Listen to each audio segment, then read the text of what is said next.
Located in the Chicago suburbs village of Bloomingdale, Stratford Square Mall would open with 4 anchors in March 1981. Work on the 1.4 million square foot, $90 million mall began back in 1979, and the beautifully designed Stratford Square would be a staple of the regional shopping mall for a number of decades.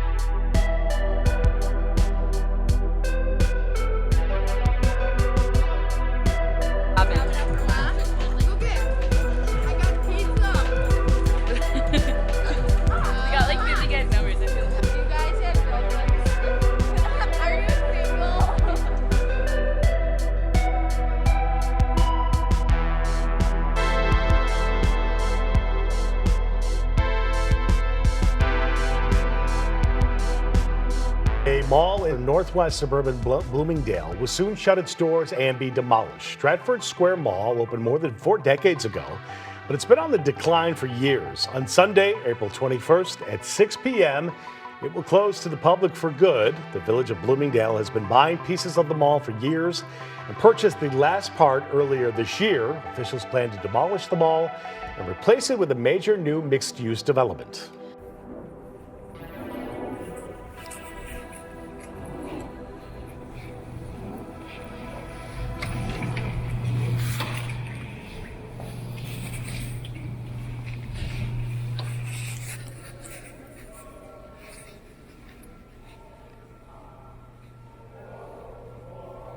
Stratford held a relatively quiet grand opening, with Chicago Bears player Bob Thomas appearing for a signing at Carson's, while mimes were hired to roam the main concourse doing whatever it is wandering mimes do. 90 of the 180 shops were open, including the 4 anchors, Marshall Field's, Weibolt's, Carson's, and Montgomery Ward. If you know Ruin Road, you know we value our privacy. But in our personal life, it's not always easy to maintain. Whether we know it or not, sites will mine our data like full name, email, health records, and more, which they will sell to scammers, spammers, and anyone else who wants to snoop. That's why we started using Aura, the sponsor of today's video. Aura shows us which data brokers are selling our personal information and automatically submits opt-out requests on our behalf. This not only reduces the amount of spam you'll get, but protects against hackers who can use this information to gain access to our social media, bank accounts, and other sensitive information. Aura also provides a ton of other features bundled into one easy-to-use app at an affordable price. You get antivirus, VPN, password management, parental controls, identity theft insurance, and more without needing to bother with different apps.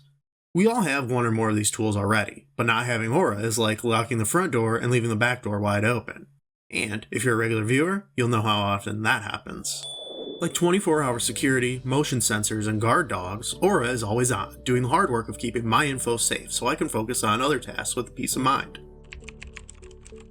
Relaxing. Ruin Road values our privacy, and we also value yours.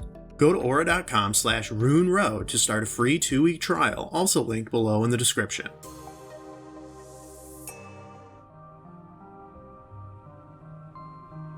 Two additional anchor stores were planned but would not be filled until Main Street opened in 1985 and then Sears in 1990.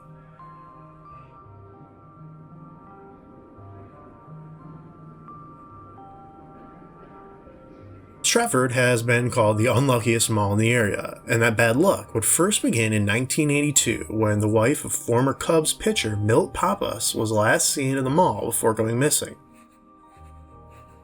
She would not be found until 1987 when her car was pulled from a pond nearby their home. Her death ruled accidental drowning. Then, in 1984, Frank Wasser, a Catholic priest, was arrested after stealing over 100 items totaling over $9,000 between several stores at Stratford Square and the nearby Woodfield Mall, along with a 60-year-old woman as his accomplice.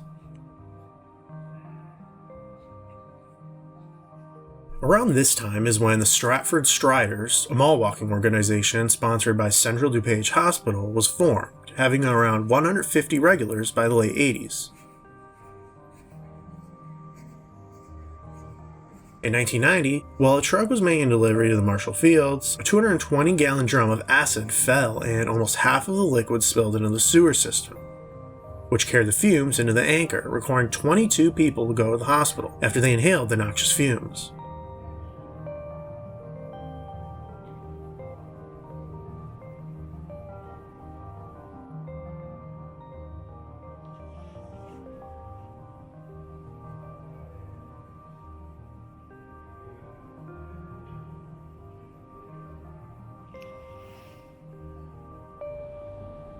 The following year, the first renovation of the mall took place, updating the building, expanding stores, and adding the sixth and final anchor store with Sears.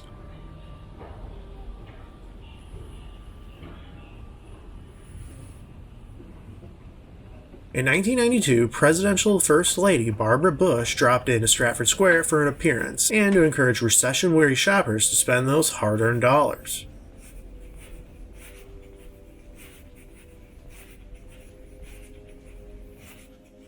In early 1994, an exhibit of 12 animatronic dinosaur statues came to the mall to drum up business during the slow first few months. It was noted that the other dinosaurs that were inside the carnivorous one's mouths were swapped out for moss and burlap as it was deemed too gory for the children.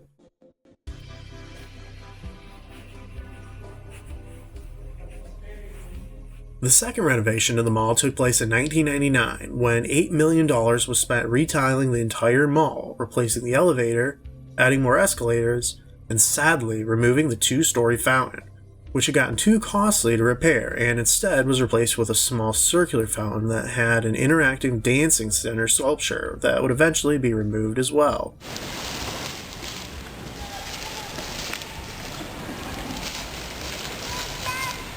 Yeah.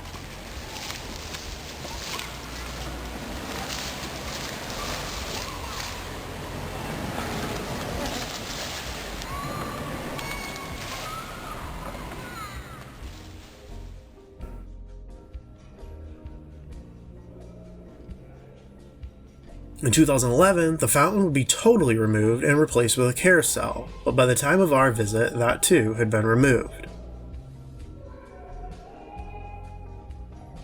Originally opening as the 8-screen Plitt Theaters, it would close and reopen as the Village Theater in 2001, though this was downsized from 8 to 4 screens at that time. 4 years later, that theater would close as well, and then it would greatly expand into a 16-screen Century Stratford Square, which opened in 2007.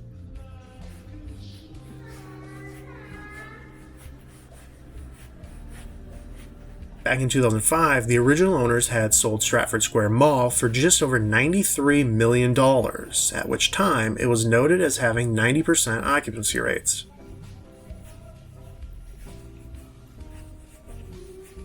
In the 2000s, the mall would bring a number of celebrities inside, including Lil Xan and a performance by Jesse McCartney, which drew in a crowd of nearly 10,000.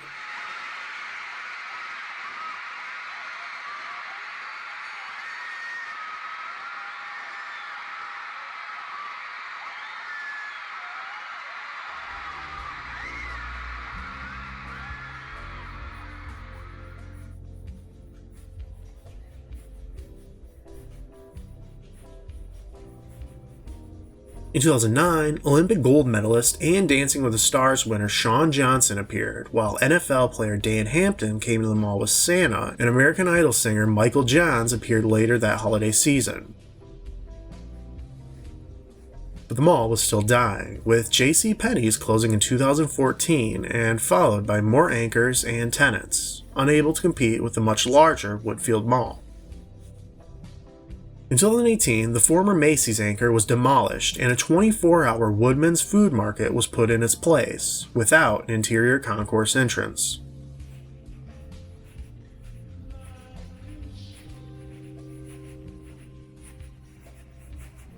But the rest of the mall continued to vacate, with the pandemic speeding up the progress, leaving Kohl's as the sole traditional anchor in the mall. At that same time, crime increased at the mall. First, with a shooting in 2018 leaving a security guard wounded after they tried stopping a man urinating into a bottle inside a dressing room at the Burlington Coat Factory. After shooting the guard, the man then accidentally shot himself twice. Then, in 2023, 2 people robbed the jewelry store with a gun and hammer.